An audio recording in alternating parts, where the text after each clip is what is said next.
तो हम लोग चर्चा करेंगे भागवत महात्म्य के ऊपर। ये श्लोक के कनेक्शन में है। 12वें स्कंद का 12वां अध्याय का 6वां श्लोक है। सुखदेव जी भागवत के ऊपर ही परीक्षित को बताते हैं। तो भागवत सुनना कितना महत्वपूर्ण है, इसलिए मैं बोला था भागवत हम शुरू करो, क्योंकि गीता तो बार बार सुनना पड़ता है। सुनते भी हम लोग, पढ़ते भी है। मैं भी 1984 से गीता पढ़ रहा हूँ, और जितना बार गीता पढ़ते हैं ना, इतना अच्छा भागवत को समझ सकते हैं। अगर गीता नहीं पढ़ा तो भागवत को नहीं समझेंगे, वो चीज़ के ऊपर से जाएगा। अगर पहला बच्चा पहली, दूसरी, तीसरी, 10वीं नहीं पढ़ेगा ना, तो उनको एमकॉम बीकॉम पढ़ाएंगे तो नहीं समझेगा वो।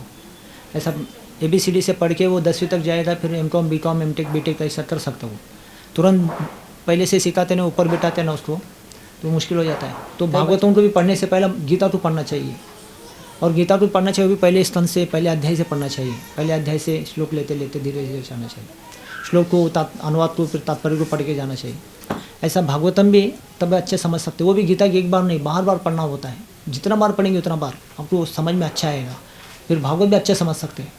और भागवत भी एक बार दो बार ऐसे कंटिन्यू पूरा हो जाता है ना, फिर उसके बाद चैतन्य चरितामृत को अच्छा समझ सकते हैं। नहीं तो फिर वो बहुत कठिन जाएगा। उसमें तो भक्तों के संबंध के बारे में बहुत अच्छे चर्चा किया है। वैष्णव अपराध क्या क्या होता है, वो बहुत सारा वैष्णव अपराध के ऊपर उसमें दिया हुआ है। तो स्टेप बाय स्टेप ऐसा है। फिर गीता, भागवत, फिर चैतन्य चरितामृत, उसके बाद फिर भक्ति रसामृत सिंधु। भक्ति का रसामृत है वो, भक्ति रसम सिंधु, वो समझना और भी कठिन जाता है। तो ऐसे स्टेप बाय जब समझेंगे ना, तो आपको आगे के शास्त्र को समझना आसान होता है। अगर आप गीता पढ़ा नहीं, सुना नहीं कभी ना, 1 2 4 साल, तो भागवत समझने ना आपको बहुत सिर दर्द हो जाएगा। ये सब भक्तों के बारे में दिया हुआ है, और सारे भगवान की सृष्टि का हिस्ट्री इसमें दिया हुआ है। पूरा ब्रह्मांड, अनंत कोटि, वैकुंठ, ये सारा इसमें दिया हुआ है। तो इतना कठिन समझना मुश्किल हो जाता है। इसलिए गीता को थोड़ा हम लोग समझते हैं ना, तो थोड़ा समझना आसान भी हो जाता है। और जैसे ऐसे जो हम लोग ये कथा करते रहते हैं, हर स्तंभ में, हर अध्याय में जाते हैं, तो थोड़ा समझ में आपको अच्छा आएगा भागवतम। हाँ, तो इसके लिए परंपरा के द्वारा ये भागवत होना चाहिए। तो पहले स्तंभ में आप पढ़ेंगे ना, पहले अध्याय के पहले श्लोक में ये तात्पर्य प्रवज हुए बोला। तो भागवतम को तुरंत 10वें स्तंभ में, 12वें स्तंभ में, 13वें स्तंभ में ऐसे जाना नहीं चाहिए। पहले स्तंभ से, पहले अध्याय से पढ़ना चाहिए। फिर दूसरा स्तंभ, तीसरा स्तंभ, चौथा, 5वां, ऐसा। तुरंत अगर पहला दूसरा छोड़ेंगे ना, बाहर के लोग भागवत कथा कैसे करते हैं, 10वें स्तंभ में कथा लीला करते हैं सीधा, समझा ना। तो पहला दूसरा तीसरा ऐसे 6वां 7वां 8वां 9वां तक नहीं सुनेंगे, डायरेक्ट 10वें स्तंभ में जाएंगे। 10वें अध्याय, 10वां स्तंभ तक 4 बुक है, इसे 4 भाग है उसमें, पहला दूसरा तीसरा 4 भाग है उसमें, सबसे ज़्यादा लीला उसमें है। तो लोग ये पहले से समझेंगे नहीं ना तत्वज्ञान, डायरेक्ट भगवान की लीलाओं को, कथाओं को समझे जाएंगे ना, तो क्या होता पता है? कौन बताएंगे? डायरेक्ट भगवान को, लीलाओं को, कथाओं को समझने जाएंगे और तत्वज्ञान नहीं समझेंगे, तो क्या होगा? 10वें स्तंभ डायरेक्ट, हाँ, अपराध होता है उसमें। भगवान के मधुर मधुर मधुर लीला है सब, और पहले से ये समझेंगे नहीं ना, फिर बहुत आपको कठिन जाएगा। हाँ, वो भगवान की लीला, रास लीला, तो गोपियों के गोपी गीत है, उसमें सब कुछ है। तो भगवान के साथ गोपियों का संबंध क्या है, कृष्ण का राधा के साथ संबंध क्या है, बाहर किसी को पता नहीं। फिर वो लोग ऐसे ही नकल करना चाहते हैं, गोपी जैसा, कृष्ण जैसा, राधा जैसा वेश डालते हैं, फिर ऐसे ही डांस करेंगे, ऐसे रास नचाएंगे, ऐसा करते लोग। फिर वो नियम पालन नहीं करते, फिर 4 नियम पालन नहीं करेंगे, जप नहीं करेंगे, पूजा पाठ नहीं, सेवा नहीं, भाव नहीं, भक्ति कुछ नहीं, डायरेक्ट लीला ही करेंगे। तो फिर वो भगवान हम सामान्य समझ के ऐसा करते, फिर वो अपराध हो जाता है, या दोष हो जाता है, या अनिष्टता ऐसा आता है। वो नहीं आना चाहिए। इसके लिए प्रभुपाद जी ने बोला पहला दूसरा ऐसा स्टेप बाय स्टेप परंपरा के द्वारा करना चाहिए। तो पहला स्थान में वही दिया हुआ इसके लिए। तो गीता क्या है, किसको पता है? गीता मतलब क्या है? पानी तो, हाँ, भगवान का वाणी। गीता मतलब भगवान का वाणी, भगवान ने गीत किया, वो है गीता। भागवत मतलब क्या है? हाँ, तो गीता मतलब भगवान ने बोला हुआ है, भागवतम में मतलब भगवान के बारे में बोला हुआ है। भागवतम भगवान के बारे में बोला है, भगवद गीता मतलब भगवान ने बोला है। सिंपल डेफिनेशन है। हाँ, भगवद गीता मतलब भगवान ने बोला, भागवतम मतलब हाँ, भगवान के बारे में सारा हिस्ट्री भागवत में दिया हुआ है। तो ये भागवतम समझना बहुत कठिन जाता है, इसलिए गीता पढ़ना जरूरी है। तो भागवतम पढ़ने से, सुनने से, लिखने से क्या होता है? तो भागवतम का ये 12वें स्तंभ के 12वां अध्याय तक 6वां श्लोक है। सुखदेव जी परीक्षित को बताया था 12वें स्तंभ में। अभी हम पहले इस कनेक्शन में ले रहा हूँ, हम 12वें स्तंभ में नहीं जा रहे तुरंत ना, उसमें तो पूरा कली का वर्णन भी आएगा। तो ये श्लोक बहुत अच्छा है। ये श्लोक को मेरे पीछे से बोल सकते हैं आप लोग। बोलो देवता मनुष्य सिद्धा पितरो मानवो नृपः यच्छन्ति कामान् गृह्णन्तः शृणतो यस्य कीर्तना देवता मनुष्य सिद्धा पितरो मानवो नृपः यच्छन्ति कामनान् गुणवन्ता शृण्वतो यस्य कीर्तना।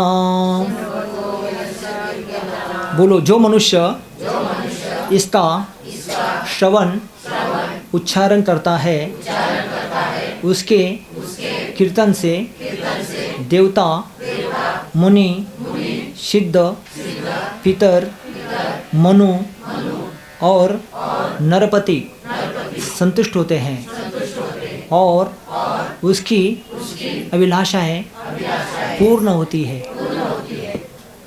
तो क्या बोल रहे हैं, भागवतम सुनने से पढ़ने से क्या होता बोल रहे हैं, जो मनुष्य इसका श्रवण या उच्चारण करता है और उसके नाम के कीर्तन करता है तो देवता धन्य हो जाते हैं, देवलोक के देवता धन्य हो जाते हैं। तो पहली बार जब भागवत कथा हुआ था कहाँ पे हुआ था पता है, पहली बार धरती में भागवत कथा हुआ था। हाँ निमिषारण्य में नहीं, निमिषारण्य में सबसे लास्ट में कथा हुआ, निमिषारण्य में लास्ट टाइम बेस्ट कथा निमिषारण्य में कथा। सबसे पहली बार कथा कहाँ पे हुआ, हाँ हस्तिनापुर में नहीं,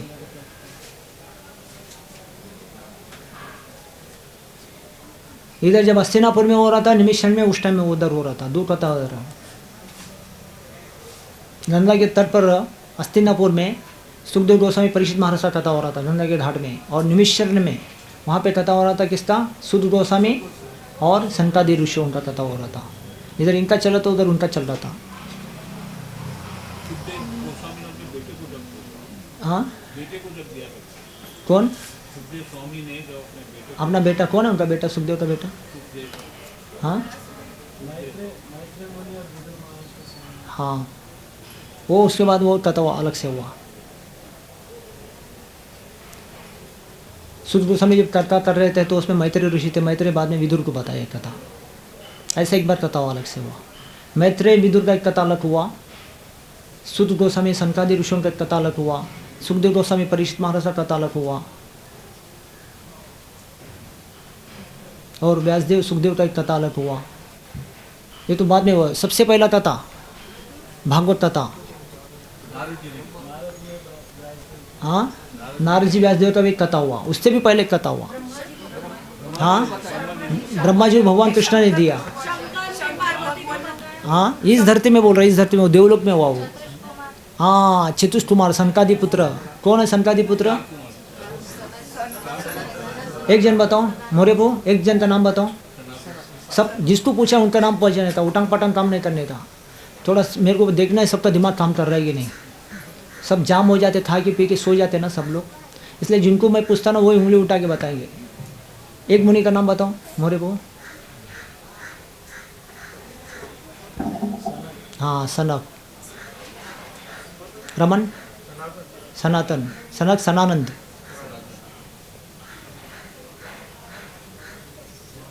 हाँ सनातन तीसरा हो गया, और चौथा एक माता ही बताएंगे, सनक कुमार, सनक सनानंद सनक कुमार सनातन, ये चार ब्रह्मा के मानस पुत्र थे। हाँ ये सनकादि ऋषि।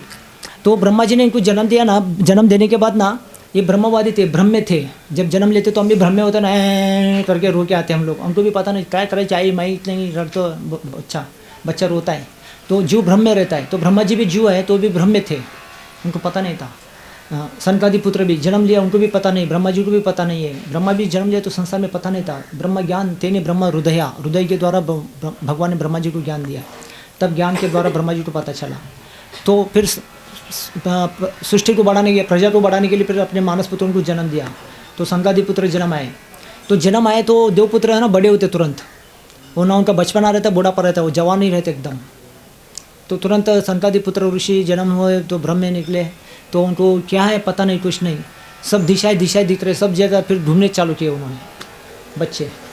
ऐसे घूमते घूमते घूमते घूमते घूमते घूमते वैकुंठ लोक, जहाँ पे भगवान के गले में तुलसी का माला का सुगंध स्मेल आ रहा था, वो स्मेल देखने के लिए जा रहे थे, कहाँ वास आ रहा है, देख तो वैकुंठ द्वार तक पहुँचे। तभी वो जय विजय ने उनको शाप दिया था।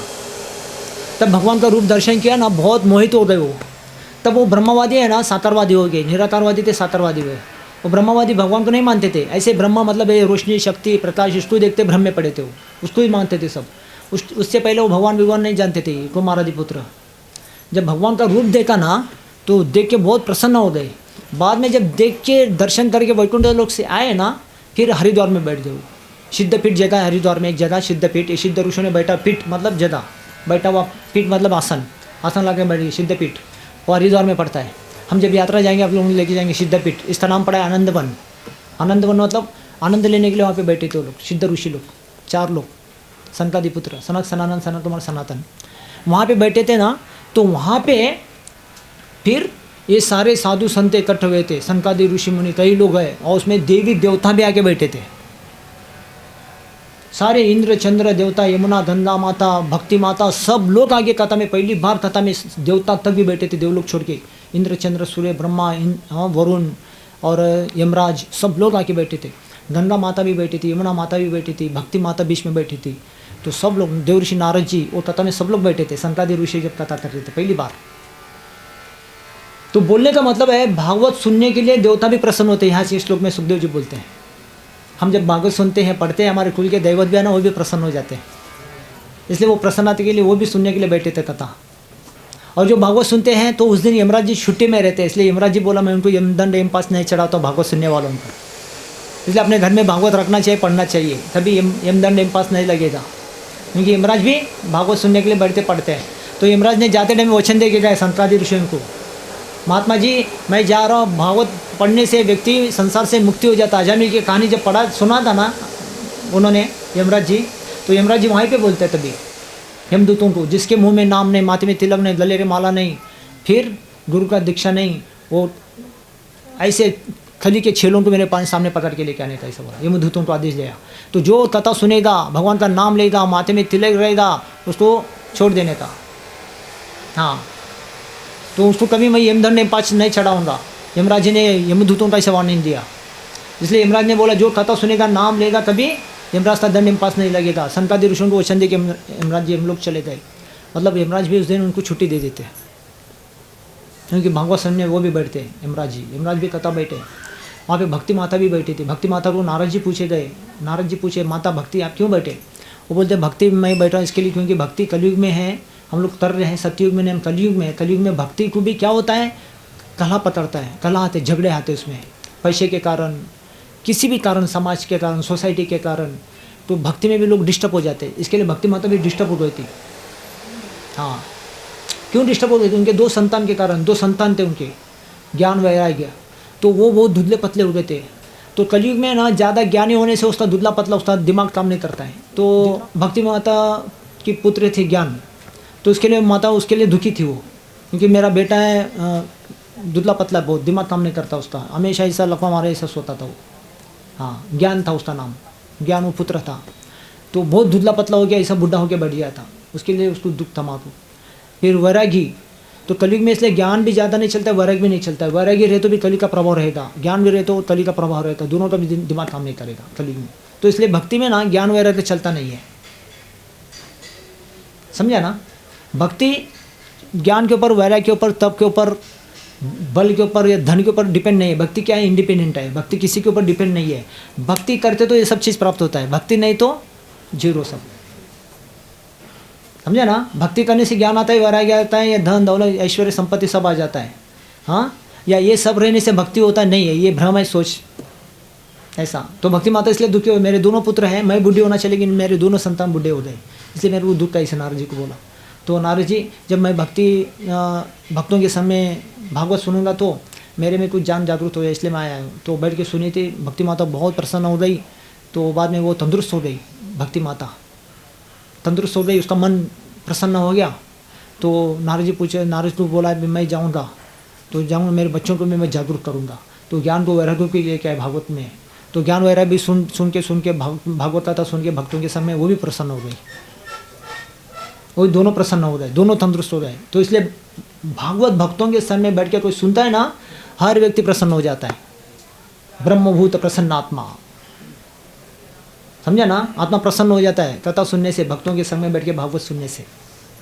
नहीं तो आदमी डिस्टर्ब होता है। तो कितना भी ज्ञान हो, वैराग्य हो, पैसा हो, तप हो, आदमी डिस्टर्ब है समाज में, अगर वो भगवान के भक्तों के बारे में कथा विता सुनता नहीं तो, समझा ना।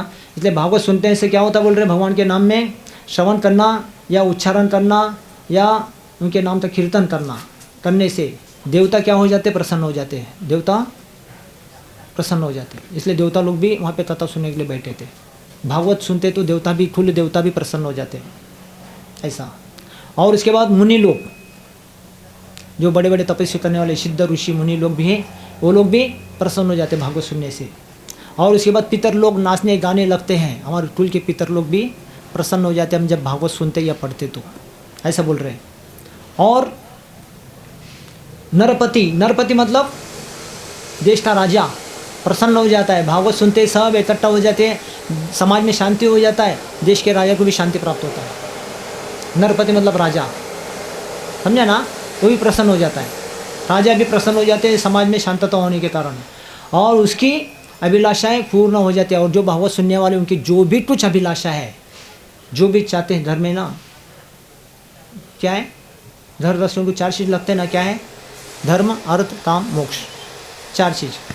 तो अब भागवत छोड़ के जितने भी पुराणों को पढ़ेंगे ना, वो सब आपको धर्म अर्थ काम मोक्ष, धर्म अर्थ काम तक देंगे। धर्म अर्थ काम मतलब क्या है, अब तो पूजा पाठ कैसे करने का, उपास तपास कैसे करने का, मंत्र जप कैसे करने का, ऐसे बहुत सारे पुराणों में आपको सिखाया जाए। गरुड़ पुराण है, विष्णु पुराण है, ब्रह्मांड पुराण है, शिव पुराण है, लिंग पुराण है, वरा पुराण है, नरसिंह पुराण है, बहुत सारे पुराण है। ये सारे पुराण में आपको ये सब कर्मकांड सिखाया जाता है धर्म के बारे में। धर्म करने से फिर आपको पुण्य मिलता है, फिर अर्थ आ जाता है। अर्थ मतलब पैसा आ जाता है, धर्म अर्थ। फिर लोग क्या करते हैं, मनोकामना, फिर घर चाहिए, गाड़ी चाहिए, बच्चों का पढ़ाई चाहिए, बच्चों का शादी चाहिए, ये चाहिए, वो चाहिए, दुकान चाहिए, नौकरी चाहिए, सब हो जाता है उसका। तो सारे पुराणों में ना धर्म अर्थ काम तक ही है। ये वेद शास्त्र से आता है, वेद बोलते हैं सब, वेद शास्त्र। तो 4 वेद भी है, ये सब क्या है, कर्मकांड है। तो इसमें क्या आता है, धर्म अर्थ काम। लेकिन गीता भागवत पढ़ते सुनते ना, उसमें मोक्ष प्राप्त होता है। तो धर्म अर्थ काम में उसमें इसमें मोक्ष है, समझा ना। क्योंकि वो अभी पढ़ रहे हैं, सुन रहे हैं, सब कर रहे हैं, पूजा पाठ सब कर्म कर रहे हैं, वो पाप नहीं है, वो सब क्या हो रहा है, पुण्य हो रहा है। अभी पुण्य का फल तो झेलने के लिए भी है ना, जो को जन्म लेना पड़ता है, उसका मुक्ति होता नहीं है। मुक्ति कब होता है, जब गीता पढ़ता है या भागवत पढ़ता है, गीता सुनता है, भागवत सुनता है, उसका तभी उसमें से उसका मुक्ति हो जाता है। इसलिए भागवत गीता पढ़ना सुनना जीव को मोक्ष होता है। धर्म अर्थ काम मोक्ष इसमें प्राप्त होता है। ये पुराणों में, ये वेदों में पढ़ने से करने से मोक्ष प्राप्त होता नहीं है। वो सब क्या देने वाला, आपको भौतिक चीज़ें देने वाले हैं, भौतिक पुण्य कर्म कांड करने के लिए बढ़ाने वाले वो सब चीज़ें। इसलिए हमारे भक्ति शास्त्र में ना, ये ज्ञान को, कर्मकांड को विषय का बर्तन तुलना करते हैं। ज्ञान कांड कर्मकांड केवल विषय भांड ऐसे बोलते हैं। ज्ञान कांड मतलब ज्ञान इकट्ठा करके रखता है, कांड रद्दी, हाँ, ज्ञान कांड। कर्मकांड मतलब बहुत सारा कर्मकांड पूजा करके रहता है। ज्ञान कांड कर्मकांड केवल विषय भांड, वो विषय का चीज़ है। विषय लोगों को खाना पीना करना है, पाप हो रहा तो पुण्य कैसे करने का, शराब पी रहा तो फिर बीमार हो गया तो उसको दवा क्या खाने का, ऐसा सब चीज़ ऐसा उसमें लिखा रहता है, वेदों में पुराणों में सब चीज़। इसके लिए ना वो भक्ति में चैतन्य महाप्रभु ने उसको छोड़ दिया। भक्ति में ज्ञान भी चलता नहीं और कर्मकांड भी चलता नहीं। भक्ति क्या है, इंडिपेंडेंट। भक्ति इस चीज़ में लागू होता नहीं, इतना ज्ञान चाहिए, इतना पूजा पाठ जरूर नहीं है। भक्ति किसी के ऊपर डिपेंड नहीं, भक्ति क्या है, इंडिपेंडेंट है। हाँ, तो ये कर्मकांड, ये सारा शास्त्र, वेद शास्त्र क्या है, बोलते हैं विशेष चीज़ों के लिए। उसको एक नाम दिया है डस्टबिन बॉक्स, मतलब कचरे का डब्बा है।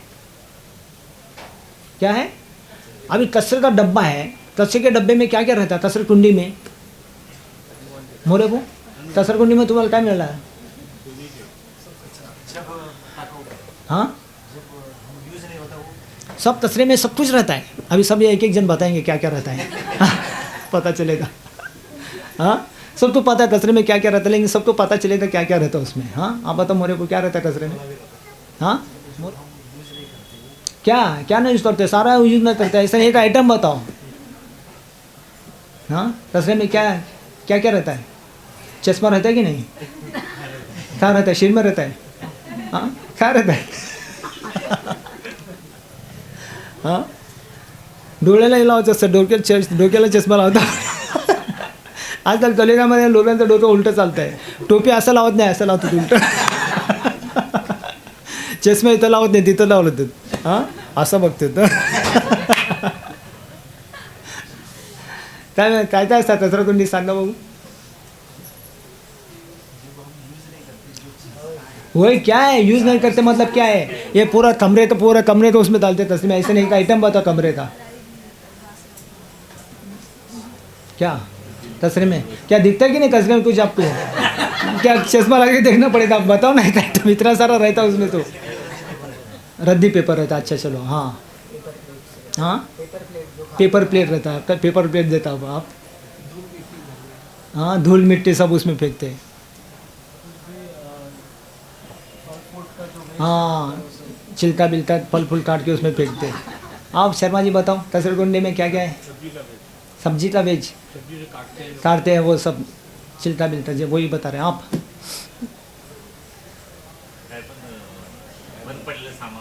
हाँ, बस पार्टी का सामान. बंद पडलेलं सामान. मैं समझा बस पार्टी का सामान. हमारे बस बंद पडलेलं सामान. ठीक है चलो. हाँ, बंद पड़ा सामान. हाँ, तुम्हें कारवारे को आता.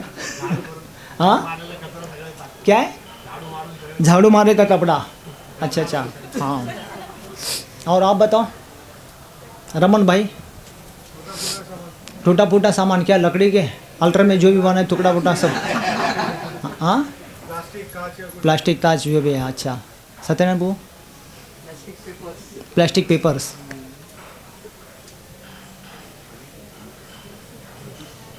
काय ना तुमचं नाव विसरलं नाही.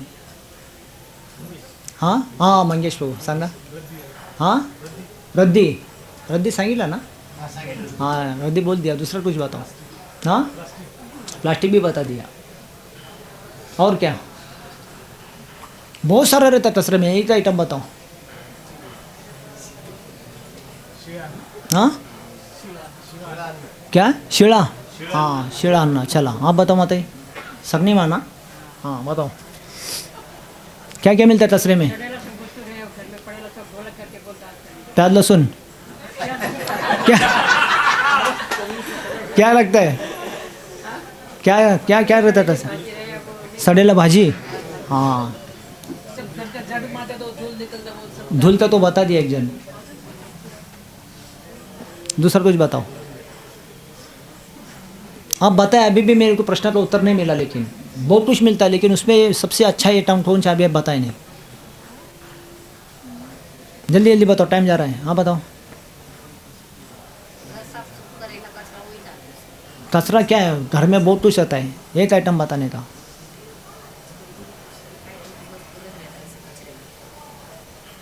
सुना ना बताइए. हाँ,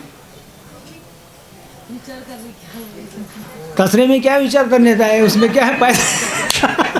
कचरे को भी भाई कचऱ्याला विचार करत बसायचं काय? डोका आहे काय? कचऱ्याला काय विचार करायचा आता?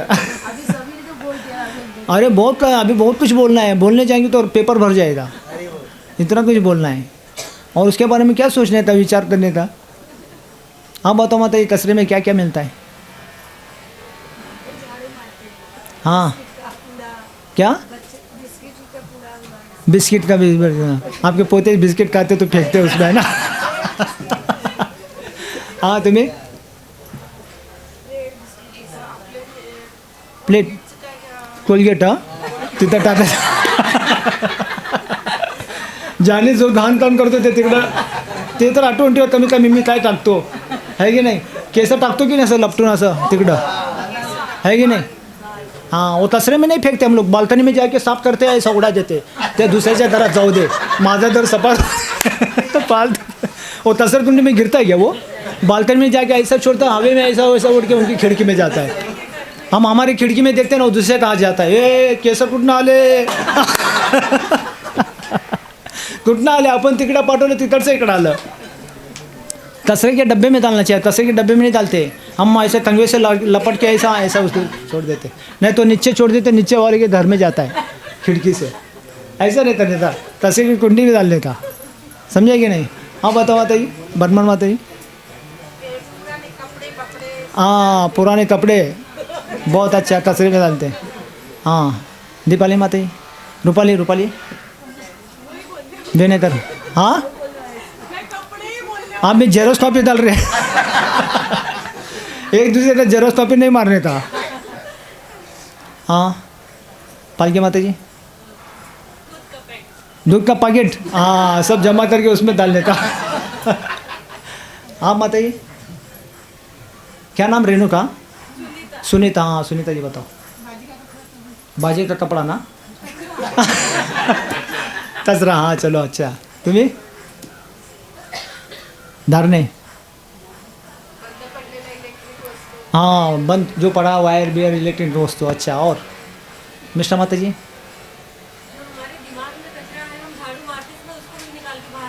हाँ हमारे दिमाग में जो कचरा है उसको भी झाड़ू मार के निकालते, बहुत अच्छा।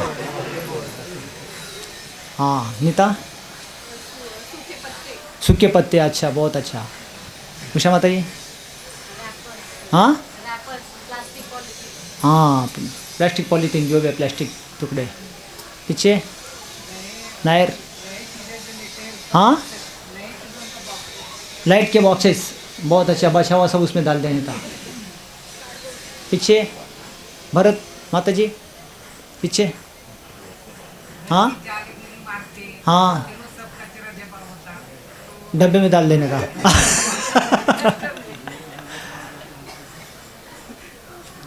हाँ आप भरत माता जी आप बताओ। भारती माता जी? भाजीचे ताडे बिड्या उरले सर्व डब्यात। हां तुम्ही पाठीमाता? जानवी माता जी? हाँ नक, अरे बहुत अच्छा होता है, नक नक काट के उधर डालने का। कभी कभी हम बालकनी में फेंक देते, बहुत अशुद्धि है, उसको जमा करके डस्टबिन बॉक्स में डालने का, बहुत अच्छा। हाँ पीछे चपोन मेरू, हाँ फ्रूट, हाँ हाँ जो फ्रूट खराब हो गया तो उसमें फेंकते हैं, अच्छा। और बताइए पल्लवी बताइए। हाँ उनका बच्चा वो सब खाता है, बच्चा तो कचरे में फेंक देता है। वंदना माता ये बताओ। हाँ दवाई, जो दवाई फेल हो गया तो सब डब्बे में जाएगा। चलो सब एक एक आइटम बताया, लेकिन जो चाहे वो अभी नहीं बताया। डस्टबिन बॉक्स मतलब हर चीज़ उसमें कचरे में रहता है, तो कचरे में ना कभी किसी को भाग्यात्मा पुण्यात्मा है तो उसको सोना भी मिल जाता है, या किसी को चांदी भी मिल जाता है ना। कचरे के डब्बे में जिसको जो चाहे वो मिल सकता है, किसी को पेन मिलता है, किसी को पेंसिल मिलता है, किसी को नोटबुक मिलता है, किसी को चश्मा मिलता है, किसी को मोबाइल का पैकेट मिलता है, किसी को मोबाइल मिलता है, जिसको जो जो चाहे उसमें से उसको प्राप्त हो जाता है। जिसका जैसा नसीब है भाग्य उसको कचरे के डब्बे में कुछ मिल जाता है। कभी बच्ची जाती है तो मम्मी मेरे को पेन मिला बोल के लेके आती है ना, ऐसा। लेकिन कभी कभी कोई कचरा फेंकने जाते, कान का फूल मिल जाए तो सोने का, मम्मी मेरे को ये देखो सोने का है क्या, क्या पित्तल का है, दिखाते ये नहीं सोने का है, घिस के देखते सोने का है। चलो आप भाग्यवान है, आपको सोना मिल गया, कचरे की कुंडी में सोना भी मिल जाता है। किसी को चांदी का अंगूठी मिल जाता है, वो लड़की देखता है मम्मी देखो मेरे को अंगूठी मिला है, चांदी का है क्या जर्मन का, देखो देखती तो चांदी का, अरे आपको अच्छा है 5 ग्राम का चांदी का आपको मिला, हाँ 4-5 हज़ार रुपये का है, ऐसा बोलते। चलो आप भाग्यात्मा है। तो जिनको जो जो मिला है ना अलग अलग चीज़ें, लेकिन उसमें से सबसे अच्छा भाग्यवान है जिसको सोना चांदी हीरा और कचरे के इसमें मिलता है, वो सबसे बड़ा भाग्यात्मा है। और कचरे के डब्बे में वो भी मिलता है कभी, लेकिन वो सबको नहीं मिलता है। बाकी पेन पेंसिल नोटबुक है वो कचरे के बहुत सारी चीज़ बहुत सारे उनको मिलता है, लेकिन सोना चांदी कितने लोगों को मिलता है? बहुत कम लोगों को मिलता है। एक आधा व्यक्ति को मिला तो मिलता है वो सोना चांदी। हीरा तो और भी मुश्किल है मिलना, एक आधा खड़ा मिलता है तो लाखों रुपए का रेट रहता है, एक आधा व्यक्ति को मिलता है। ऐसा वेद शास्त्र पुराण ये सब है ना डस्टबिन बॉक्स जैसा माना जाता है, उसमें कचरा है, हर चीज़ है, धर्म अर्थ काम मोक्ष भी उसमें है, लेकिन कोई लेता नहीं, सब धर्मार्थ काम ही पड़े, वो सब कचरा चीज़ ही लेते सब लोग उसमें से।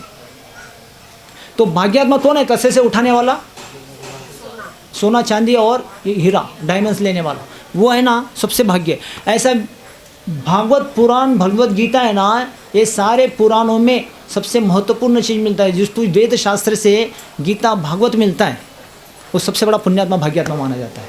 उसको असली चीज़ मिला, बाकी सबको नकली चीज़ मिला कचरे में। लेकिन जिसको गीता भागवत या भक्ति का ज्ञान मिला ना, वो सबसे पुण्यात्मा भाग्यात्मा माने। ये सब कुछ इसलिए मिलता नहीं, बाकी सब कुछ मिल जाता है। धर्म अर्थ काम मोक्ष मिल जाता, धर्म अर्थ काम सब मिलता है, लेकिन मोक्ष के लिए उसको सब मिलेगा नहीं। इसलिए जिसको सोना चांदी हीरा मिलता है वो भाग्यात्मा पुण्यात्मा है। ऐसा जिसको कलयुग में, जिसको गीता भागवत या भक्ति का संदेश या भगवान का नाम मिला, हरे कृष्णा कृष्ण कृष्णा हरे हरे, वो पुण्यात्मा भाग्यात्मा माना जाता है कलयुग में। ऐसे पुण्यात्मा भाग्यात्माओं का कलयुग में मुक्ति होता है। बाकी सभी जितने भी धर्म अर्थ काम में लगे हुए लोगों का मुक्ति होता नहीं कलयुग में, क्योंकि इनका जन्म मरण होता है। पाप तो नहीं हो रहा, चलो पुण्य तो हो रहा, पुण्य का फल को झेलने के लिए, भोगने के लिए उसको जन्म भी लेना पड़ता है, इसलिए वो इतने भाग्यवान नहीं माना जाते। इसलिए सबसे भाग्यात्मा वो है जो भगवान का नाम कीर्तन करता है या श्रवण कथा कीर्तन करता है। बोलो, गीता में, ये भागवत में सुखदेव जी बोला है, शृण्वतां सतता कृष्ण पुण्य श्रवण कीर्तन हृदयन्तस्थो ह्य भद्राणि विदुनोति सृहसताम। शृण्वतां सतत कृष्ण पुण्य श्रवण कीर्तन। देखो, भगवान के बारे में सुनना सबसे बड़ा पुण्य काम है, ऐसा बोला इसलिए उन्होंने। इस संसार में सबसे बड़ा पुण्य काम है शृण्वतां सतत कृष्ण, कृष्ण के बारे में सुनना। बाकी देवी देवता कर्मकांड नहीं, ऐसा बोला उन्होंने। स्पेशली कृष्ण का नाम लेके बोल रहे, शृण्वतां सुनना है कृष्ण के बारे में, शृण्वतां सतत कृष्ण पुण्य, ये पुण्य ऐसा बोला। पुण्य श्रवण, सुनना श्रवण करना क्या है, पुण्य बोला। श्रवण बाद में बोला क्या है, कीर्तन, नाम कीर्तन करना, हरे कृष्णा कृष्ण कृष्णा हरे हरे, हरे राम राम राम। तो नाम कीर्तन करना, ये दोनों क्या है, पुण्य काम है कलयुग में। ये काम कोई करता ना, उसका कलयुग से मुक्ति हो जाता है। ये सबसे बड़ा पुण्य काम, पुण्य श्रवण कीर्तना, पुण्य श्रवण कीर्तना हृदयन्तस्थो भद्राणि। तो ये नाम कीर्तन करना, भागवत सुनने से, भगवान के बारे में सुनने से हृदय में जितना अभद्र बैठा है, जन्म जन्म का हमारा पाप होता है ना जीव का, वो किसी चीज़ से ख़त्म होता नहीं। कितना पूजा पाठ करे, देव धर्म करे, दान धर्म करे, योग करे, तप करे, हाँ, या कुछ भी कर्मकांड करे ना, कलयुग में कली का प्रभाव इतना होने से है ना, हमारे कर्मों को घटा नहीं सकता वो, उसमें वो शक्ति नहीं। इसलिए देवी देवता भी शक्ति से घट देते, इसलिए सुनने के लिए बैठे थे वो। देवी देवता में भी जान खत्म होता है, इतना लोग ढोर गलत काम करते कर्मकांड में, समझा ना, बलि काटने का, ये करने का, वो करने का, फिर शराब पीने का, फिर मांस खाने का, क्या क्या था। फिर देवता भी है ना तरसते, इसलिए तो भूकंप होता है, बाढ़ आता है, ऐसे बड़े बड़े सुनामी, छतरी, हाँ, ये आ जाता है ना, क्या बोलते हैं उसको, छतरी बादल बोलते हैं, वो सुनामी इतना क्यों आता है। देवी देवताओं को भी तकलीफ होता ना, पाप को घाटने के लिए ऐसा करते हैं। अभी केरला में हुआ, उससे पहले बंगाल में हुआ, उससे पहले उड़ीसा में हुआ, उससे पहले पाकिस्तान में हुआ, अभी नेपाल में हुआ 3 दिन पहले, उससे पहले मैं नेपाल में हुआ। पूरा पहाड़ गिर के ना 15,000 लोग सब दब के चले गए, खत्म नेपाल में। अभी पिछले साल मैं जाने वाला था, तो अभी पहाड़ गिर गया, अभी फिर कैंसिल हो गया। अभी भी जाने वाला था, तो अभी 3 दिन पहले फिर पता चला कि फिर से अभी लोग मर गए, ज़मीन हिलता है ऐसा बोलते हैं। पहाड़ के ऊपर बंगले बनाते लोग, और नेपाल के ऐसे 20% ऐसा तरल ज़मीन है, 80% पूरा पहाड़ी इलाका है, पहाड़ों में लोग रहते हैं, और पहाड़ के ऊपर बंगला बना के बैठते, 4 माले का, 5 माले का, 10 माले का, दिखाते हम बंगले के ऊपर खड़े हैं, हाँ।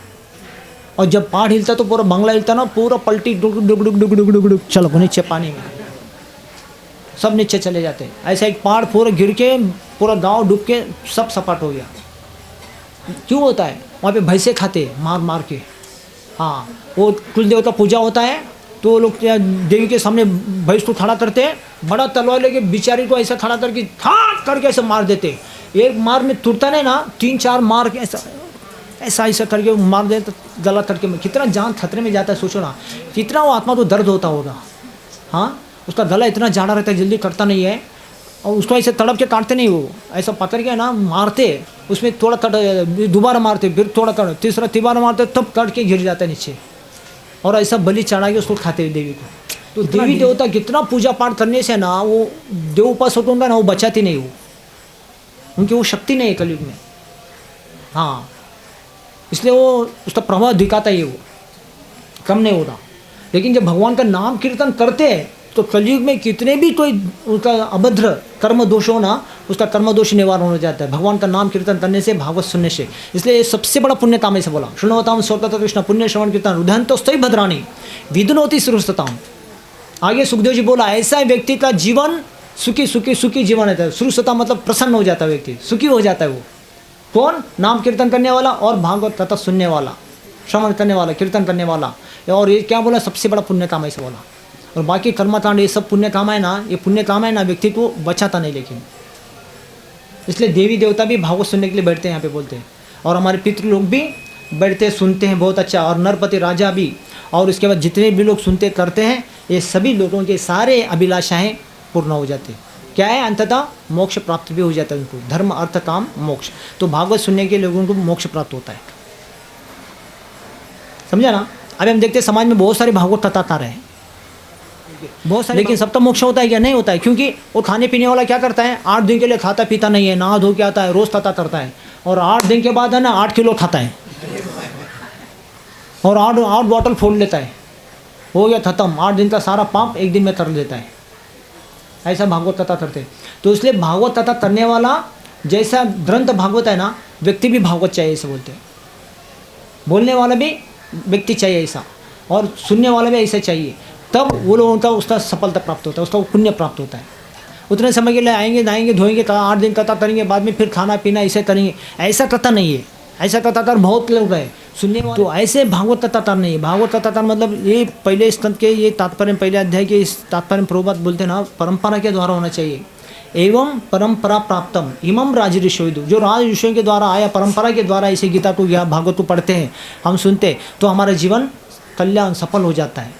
श्रुतताम, प्रसन्न हो जाते हैं हम लोग ऐसे। इसलिए ग्रंथ भागवत है और व्यक्ति भी भागवत चाहिए, सुनने वाला, बोलने वाला, तभी वो जीवन में सफलता। ग्रंथ भागवत है, व्यक्ति भागवत नहीं है, कुछ फायदा ना होता है, समझा ना। ग्रंथ भागवत, व्यक्ति भागवत मतलब क्या होता है पता है क्या?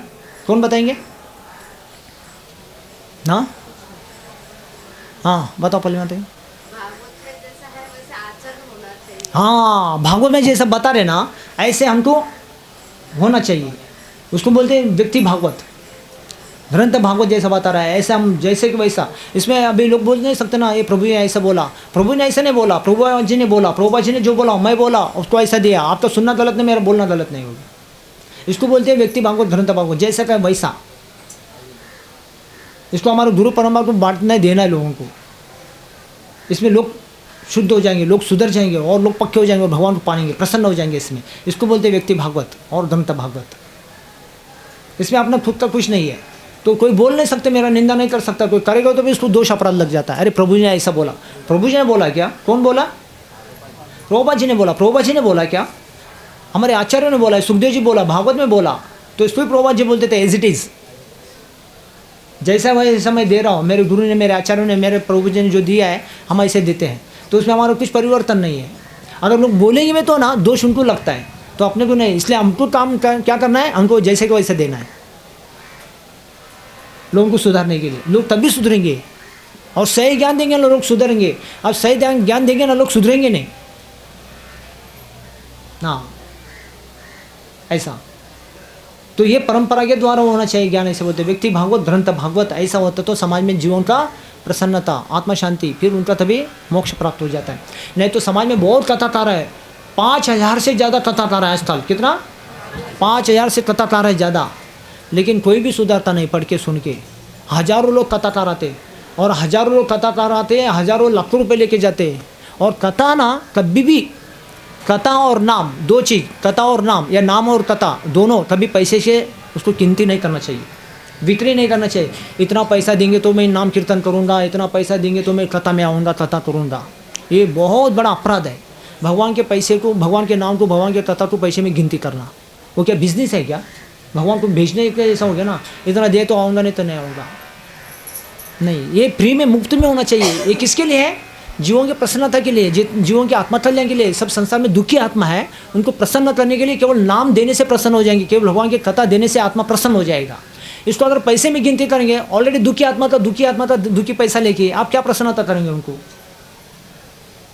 कथा क्यों करते? कौन करते? कोई पितरों का श्राद्ध है, आत्मा शांति, आत्मा मुक्ति के लिए करते हैं। कोई दीन दुखी आत्मा संसार में, सब शांति, आत्मा शांति चाहिए, लोग शांति, समाज में शांति के लिए कथा करते हैं। हाँ, कोई अपना घर में पूजा पाठ रखते हैं, वास्तु शांति, ऐसा। तो घर का पवित्रता के लिए भागवत कथा करते हैं, सप्ताह रखते हैं ना, इसके लिए। तो उनके प्रसन्नता के लिए होता है। और उसको पैसे के नाम में गिनती करोगे ना, तो फिर वो बहुत अशुभ हो जाता है। पैसे से कभी कथा नाम रखना नहीं चाहिए, ये दोष होता है। देने वालों को, लेने वालों को देना भी नहीं चाहिए ऐसा, और बुलाना भी नहीं चाहिए। हाँ, तो नाम को कथा तो पैसे में व्यवहार नहीं करना चाहिए कभी, क्योंकि ये भगवान का ये कथा नाम स्वयं क्या है, स्वयं भगवान का स्वरूप है। कली काले नाम रूपे कृष्ण अवतार, कलयुग में नाम जो में भगवान का अवतार है। और ये शास्त्र भी भगवान का क्या है, साहित्य अवतार बोलते हैं, ये भी शास्त्र अवतार है, भगवान का रूप लेके आया है जीवों के कल्याण के लिए। भगवान को समय पड़े तो कहाँ से आएंगे, शास्त्र से भी प्रकट हो जाएंगे, भगवान का रूप है। आप भागवत को अपने घर में रखो, पूजा करो, आरती करो, रोज पढ़ो, आपको भक्ति जागरूक होता है, मतलब भगवान की शक्ति जागरूक है, इसमें भगवान की शक्ति है, समझा ना। हाँ, तो इसको पैसे में गिनती नहीं करना चाहिए कथा को और नाम को, और कराना भी नहीं चाहिए अपने को। हाँ, ये बहुत अशुभ हो जाता है, इसलिए बाहर लोग ऐसे करते हैं, लाखों रुपए 50 लाख 60 लाख डिमांड करते हैं, आएंगे तो मैं कथा करूँगा, जरूर नहीं। उससे अच्छा है कि अपने 4 लोगों को बुलाओ, कथा करो, जैसा पढ़ना था ऐसा पढ़ो, नाम कराओ, बहुत अच्छा, बहुत बड़ा पुण्य, उससे ज़्यादा पुण्य होगा। इसलिए लोगों को मोक्ष होता नहीं, कारण क्या, वो पालन नहीं करते लोग। लाखों लोग कथा सुनते हैं, लेकिन बाद में ऐसे ही वैसे नहीं रहते। 8 दिन के लिए पालन करेंगे, 8 दिन के बाद 90 दिन में क्या होता है, वही होता है फिर से। 8 दिन खाया नहीं, पिया नहीं, चैन नहीं पड़ रहा है, जाओ अब लेके आओ, ऐसा बोलता है। अब लेके आओ, ये बना के रखेंगे, तब हम पी के आएंगे। फिर 90वें दिन में उससे ज़्यादा करके 10वें दिन में अष्टम प्रहार होता है, 90वें प्रहार में 10वें प्रहार में कोई उड़ता भी नहीं है, उसमें से एक चला भी जाता है 10वें प्रहार में, बाद में उसको 13वां दिन करना पड़ता है। समझे कैसा होता है? हाँ, 13वां दिन 15वां दिन करते लोग, ये सब गलत कथा होता है। ऐसा कथा भागवत कथा ऐसा नहीं, ये भागवत अपराध है, सेवा अपराध है, ऐसा नहीं करना चाहिए ज़्यादा। तो आप ऐसे ही, इसलिए हमको परंपरा के द्वारा गीता भागवत को पढ़ना चाहिए। चाहे तो आप लोग घर में जाने के बाद ना, कितने लोगों के पास भागवतम है, हाथ उठा देखेंगे। नहीं तो अभी मैराथन चल रहा है, सस्ते में मिल रहा है, भागवतम सेट ले लो, अच्छा है। हाँ, घर में रखो, पूजा करो, और पढ़ने के लिए सत्संग में भी लेके आओ। हाँ, पूरा भागवत लेके जाओ, और मैराथन भी चल रहा है, गीता भी लेके, हाँ पूरा लेके जाओ, 1 सेट 2 सेट 5 सेट 10 सेट, पूरा समाज में जितना चाहिए आपके, हाँ मारवाड़ी समाज को सबको देने के लिए लेके जाओ। अब जितने उनको देंगे उतने लोग भक्त बन जाएंगे, पुण्य अपने को। हाँ, ऐसे 18 ग्रंथ आएंगे, 18 ग्रंथ, बहुत अच्छा, आपका जीवन धन्य हो जाएगा घर में भागवत रखने से, समझा ना। और क्लास में लेके आने का, पढ़ने के लिए, और आपको प्रचार के लिए भी बहुत आसान पड़ेगा। प्रभु जी ने कहाँ पे क्लास में क्या क्या बोला, आपको सीख के टिक मार्क करेंगे ना, आप 4 लोगों को सुना भी सकते हैं। ये कथा आपके लिए बहुत बड़ा है, समाज के लिए भी, परिवार के लिए भी। अभी ये महीने में आपको 1000 रुपये डिस्काउंट मिलता है शायद, लेके जाओ पूरा भागवतम, तो घर में रख के पूजा करो और चालू कर दो, ये बहुत बड़ा पुण्य है आपके लिए। ऐसा कथा होना चाहिए, ये कथा का बहुत बड़ा पुण्य है, इसमें आत्मा प्रसन्न हो जाते, तो सारे आत्माएं प्रसन्न हो जाते, सुखता हूँ, सुखी सुखी सुखी संपन्न हो जाते भागवत सुनने से। और भागवत सुनते नहीं है, सब दुखी दुखी दुखी हो जाते, इसके लिए भागवत कथा है। आगे क्या बोला है, बोलो। जन्म गुह्यम भगवतो एते प्रेतो नरः सायं प्रातः गुणान् भक्त्या दुःखग्राम्यमुच्यते। बोलो, जो भी भगवान के गुह्य अवतारों का सावधानी से प्रत्येक सुबह तथा शाम को पाठ करता है, वह जीवन के समस्त कष्टों से तुरंत टूट जाता है, छूट जाता है। हाँ, टूट जाता नहीं, छूट जाता है। तो देखो, जन्म गुह्यम भगवतो, सुखदेव जी बोल रहे हैं आगे परीक्षित को, क्या बोल रहे हैं, ये परीक्षित महाराज तो प्रश्न पड़ा था, मैं इस 60 साल 50 साल में आदमी को रिटायर्ड होना पड़ता है, 50 51 वन में जाना है। अभी वन में नहीं, हम घर में बैठे 51 52 53 54, ये वन जाना है। अभी आपको वन में नहीं जाना है, 50 के बाद किधर जाना है, मंदिर में जाना है, या अपने सेंटर है तो सेंटर में जुड़ना है, सेवा में ज़्यादा टाइम आपको देना है। अगर आप नहीं करते ना, आपके घर में पोते बच्चे वो बहू बेटा क्या करते हैं, आपको घर में यूज़ करके लेंगे, हेल्पर जैसा बनाएंगे। मम्मी घर देखो, बच्चा देखो, मैं दुकान में जाऊँगा, आपको हर हेल्पर बना के, वॉचमैन ड्यूटी करा के रखेंगे। वॉचमैन को रखने से अपने माँ बाप को वॉचमैन बना के रखते हैं, घर का देखभाल करने के लिए। बच्चों का देखभाल करते करते जान चला जाता है। अभी पोतों को क्या देखने का, अपना खुद का देखने का, निकल जाने का, बच्चा को बहू बेटा देख लेता है। नहीं तो घर के हेल्पर बना के रखेंगे, नहीं तो घर के वॉचमैन समझेंगे हम लोग, वॉचमैन से ज़्यादा कुछ नहीं है। हाँ, तो 50 के बाद ना कर्म कोई करता ना, ये नियम है ऐसा। 100 साल का ज़िंदगी में 25 साल विद्यार्थी जीवन होता है, 25 साल गृहस्थ जीवन 50 हो गया, और उसके बाद 25 साल वानप्रस्थ जीवन होता है 75, और 25 साल संन्यास जीवन, ऐसे 100 साल का ज़िंदगी होता है। अभी 100 साल तो नहीं कोई जीता, 80 साल जीता है। तो 20 साल विद्यार्थी जीवन, 20 साल हो गया, 20 साल GST लग गया ना, डिस्काउंट मिल गया 20 साल है ना शर्मा जी? आपका उम्र कितना शर्मा को? हाँ, अरे आप तो पूरा रिटायर्ड फुल टाइम होना चाहिए। हाँ, अभी आपका घर में बच्चे बिच्चे शादी भी सब हो गया ना आपका, फिर अभी क्या पूरा मंदिर में एरोड़ा में फुल टाइम सेवा करेंगे ना? अभी माता जी को छोड़ देंगे ना? अभी नहीं, वो नहीं बोलते। देखो प्रभु को मैं पिछले कितना साल से पूछता, वो पूछेंगे तो ना आँख बंद करके चुप बैठ जाते, वो ऐसा बोलते हैं अभी मुश्किल है, इतना आसान नहीं। देखो बुढ़ापा में बोलते हैं घर छोड़ेंगे क्या, पत्नी छोड़ेंगे, अभी ये छोड़ना चाहिए, लेकिन पत्नी छोड़ेंगे क्या? धोती पकड़ के मार देंगे, बुढ़ा इधर किधर जा रहा बोल के इतना आसान नहीं है। बुढ़ी जाएंगे तो बुढ़ा मारेगा, ए बुढ़ी कहाँ जा रही, बैठ जाएगी, मेरा खाना पीना कौन बनाएगा, ऐसा बोलेगा। इतना आसान नहीं है, ये भ्रम है बुढ़ापा में भजन करने का। होता है ये बुढ़ापा में भजन? हाँ, एक बुढ़ा कल आए तो आप आ जाओ, ऐसा बोलेगा, नहीं नहीं ऐसा बोलता है, हमारा बच्चा आता है, हमारा बच्चा नहीं, आप भी आ जाओ, बोला नहीं नहीं हमारा बच्चा जान दो, मैं नहीं जाऊँगा। बुढ़ापा में भजन होता ही नहीं है। देखो ना अभी 50 उम्र 60 उम्र हो गया तो भी छूटता नहीं है। परीक्षित महाराज का ऐसा ही हुआ, 50 के ऊपर 60 उम्र हो गया, छूटता नहीं था, आसक्ति बढ़ गया। इसलिए तो परीक्षित को कथा में सुनना, 60 साल हो गया अभी मेरी ज़िंदगी चला गया, अभी कोई बचाने वाला नहीं, 60 साल हो गया कोई बचा नहीं, अभी 7 दिन में क्या बचाने वाला है। परीक्षित ने छोड़ दिया। छोड़ के क्या किया उन्होंने? निकल गया। निकल के कहाँ गया? इधर आया महाराष्ट्र में, पंढरपुर के बीच में, अरवड़े के बीच में एक गांव पड़ता है, सुखाचार्य से गांव। गांव का नाम है सुखाचार्य से गांव, मतलब सुखदेव गोस्वामी का गांव। गांव का नाम पड़ा सुखदेव गोस्वामी का गांव। वहाँ पे सुखदेव गोस्वामी आके जैसे अपने गार्डन में कुटिया है ना, ऐसा कुटिया बना के वहाँ पे ध्यान करते बैठे 16 साल तक। उसके बाद यहाँ से निकल के बाद में थता चालू हुआ भागवत थता। जब माँ के गर्भ से निकल गए ना, माँ के गर्भ से निकल गए तो ना फिर उन्होंने आके इधर बैठा। हाँ, माँ के गर्भ में थे कितना दिन पता था क्या? वो 16 साल थे, बच्चा जन्म नहीं हो रहा था 16 साल। तो व्यासदेव जी बोला बेटा क्या हुआ, क्या हुआ? 9वें महीने में 10वें महीने में आना चाहिए, बेटा कार्य ने क्या हुआ? सुखदेव जी अंदर से बात कर रहे, देवपुत्र जी को बच्चे, नहीं मैं आऊँगा तो माया पकड़ेगा, संसार का माया पकड़ेगा, माँ पकड़ेगा, बाप पकड़ेगा, बच्चा भाई बहन पकड़ेगा, मेरा भजन नहीं होगा। सब पकड़ते ना घर में, तो मेरा भजन नहीं होता। सुखदेव जी नहीं बोल रहे थे हाँ नहीं आऊँगा। तो बेटे को व्यासदेव ने बोला बेटा आप तो माया नहीं पकड़ेगा, आप तो आओ देवपुत्र है, आ जाओ।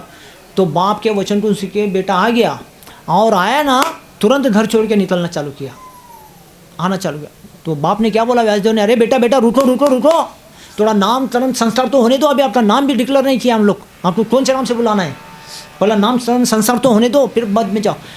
फिर बाप को बोला, व्यासदेव ने क्या बोला, नहीं पिताजी अभी आप बोलेंगे नाम चरण संस्कार होने दो, बाद में बोलेंगे अन्न प्रशन संस्कार होने दो, बाद में बोलेंगे मुंडन संस्कार होने दो, बाद में बोलेंगे विद्या प्रशन संस्कार होने दो, बाद में बोलेंगे विवाह संस्कार होने दो। मेरा हरि बोल हो जाता है इसमें। इसलिए जो भगवान के कथा सुनने या साधु संग सत्संग में जाता ना, उसको कोई संस्कार लागू होता नहीं है, वो मुक्त आत्मा है, मैं निकल जाता हूँ, मुक्त हो गया। इसलिए सुखदेव जी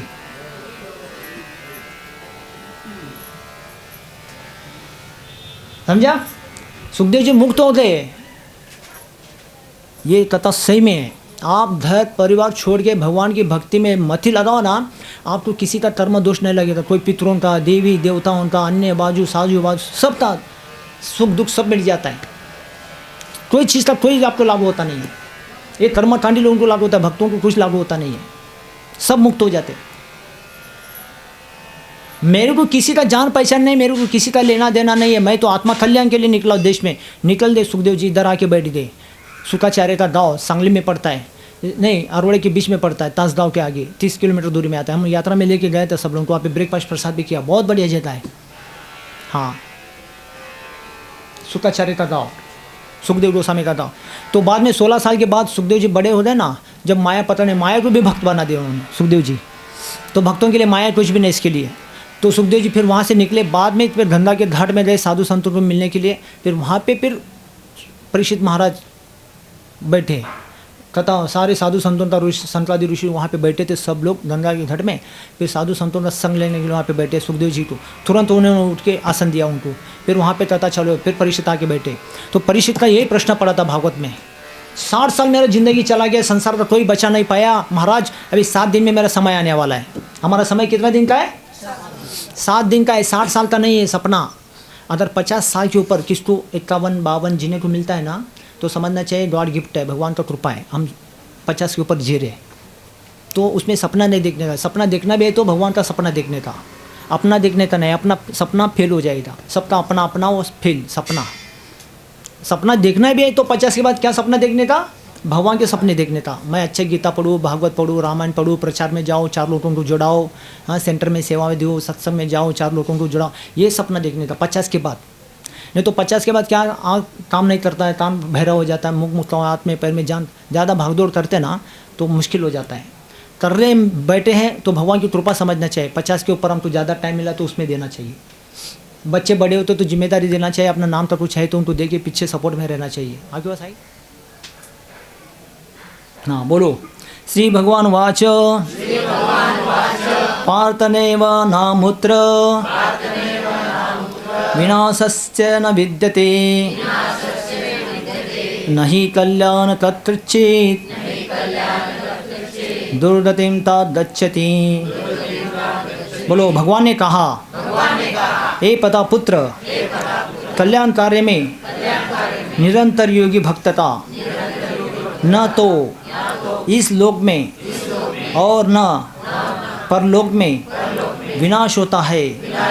ए मित्र, भलाई करने वालों का कभी भी बुराई से पराजित नहीं होता। कौन बोला ये? भगवान ने बोला। क्या बोला है लास्ट में? जो भी भलाई करता है उसका बुराई से कभी पराजय नहीं होता। इसलिए हमारा काम क्या करना है? भलाई करना है सबको, तो सबका भलाई होगा।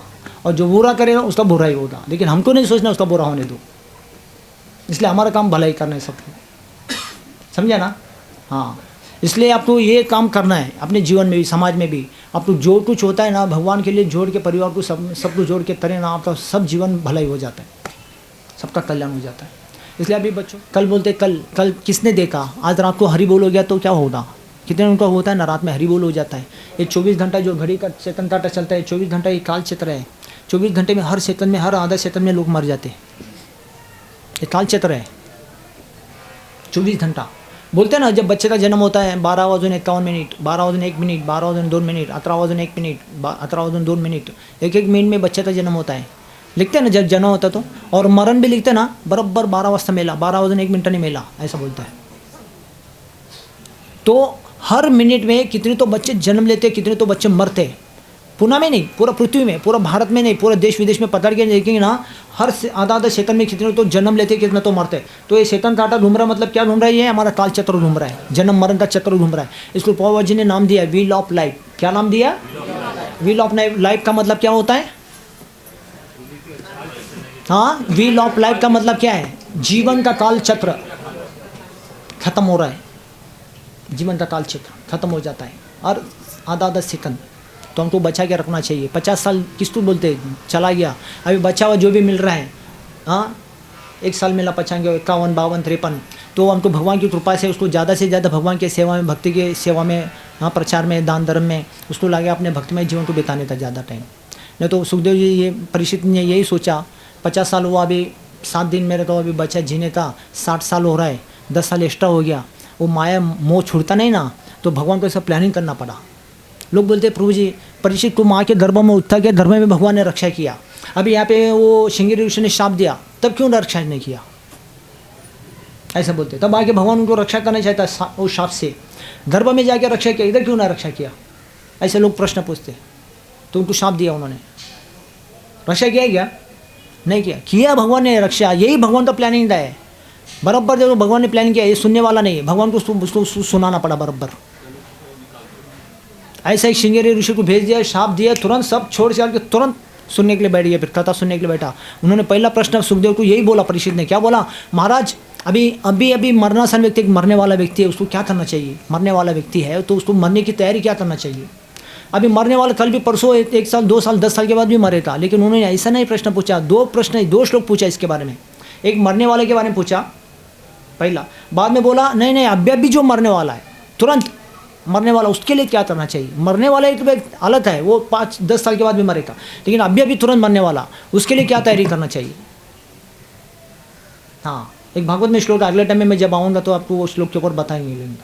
हाँ, तो अभी जो मरना चाहते तो उसको क्या तैयारी करना चाहिए? तब उन्होंने बोला तुरंत सब छोड़ देना चाहिए।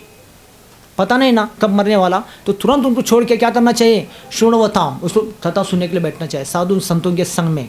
शृण्वताम तथा कृष्ण, पुण्य श्रवण कीर्तन, यही बड़ा पुण्य काम है। सबसे बड़ा पुण्य काम क्या है, ऐसे तुरंत करूँ तो तुरंत मिलना चाहिए। 50-60 साल चला गया, अभी आएगा क्या मिलेगा क्या पता नहीं, लेकिन अभी मैं कल जा रहा हूँ, अभी जाने वाला हूँ, अभी तुरंत करूँ तो तुरंत मिलना चाहिए। वो कब मिलेगा, तुरंत मिलना चाहिए। ऐसा कोई काम है क्या, तो यही काम है, भगवान के बारे में सुनना, ऐसा बोला, तभी ये श्लोक बोला उन्होंने। शृण्वतां सतता तृष्णा, शृण्वतां सतता तृष्णा, पुण्य श्रवण कीर्तन, हृदयन्तस्तोयि भद्राणि, विदुनोति सृहसताम। हाँ, ये परीक्षित भगवान के बारे में सुनो, सब काम धंधा खाना पीना सब इसमें टाइम चला गया ना, तो सब छोड़ा, भी सुनने बैठो, ऐसा बोला। शृण्वतां सतता तृष्णा, पुण्य श्रवण कीर्तन, यही सबसे बड़ा पुण्य आपको यही आने वाला, तुरंत आने वाला, ऐसा बोला। पुण्य श्रवण कीर्तन, हृदय से भद्र, रुद्र में जो पड़े अभद्र ना, मेरा ये काम बाकी, वो काम बाकी है, बहू का बेटा का, भाई दुनियादारी का, देश का, ये है प्रजा का, ये सब अभद्र दुनिया में पड़े, सब छोड़ो, ऐसा बोला। हृदय से भद्राणी विदुनोति स्वस्थताम, तब भी आप प्रसन्न हो जाओगे। इसको तुरंत उन्होंने सोचा, रे 60 साल अभी चला गया, मेरा कोई देशवासी आने वाला नहीं, परिवार आने वाला नहीं, धन आने वाला, कुछ आने वाला, अभी क्या आने वाला है, यही आने वाला ना, वही करते बैठे। फिर खाने में टाइम चला गया, सोने में टाइम चला गया, दुनियादार सब छोड़ दिया। फिर खाने सोने में भी टाइम जाता ना, वो भी छोड़ दिया उन्होंने। 7 दिन 7 रात, रात भी छोड़ा नहीं, दिन भी छोड़ा नहीं, सुनने के लिए बैठ गया उन्होंने, क्योंकि रात भी मर सकता है, दिन भी मर सकता है, कभी भी मर सकता है। तो 7 दिन 7 रात सुनते ही बैठा उन्होंने। एक काल चित्र है, इसलिए दिन में भी कोई मरता है 12 घंटे में, रात में भी कोई 12 घंटे में मर जाता है। हम 100 साल जीते हैं तो समझने का मैं 50 साल ही जी रहा हूँ। कोई 100 साल बोलता है ना, उसमें 50 साल पता नहीं था। 100 साल का मतलब है ना, 100 साल दिन होते नहीं है, 100 साल में रात भी 50 होते हैं, समझा ना। 100 साल का मतलब क्या है, 24 घंटा पकड़ के 100 साल होता है। 50 साल रात होते हैं, 50 साल दिन होते हैं, समझा ना। हाँ, तो उसमें अब कितने साल जीते फिर हम लोग, 50 साल ही जीते।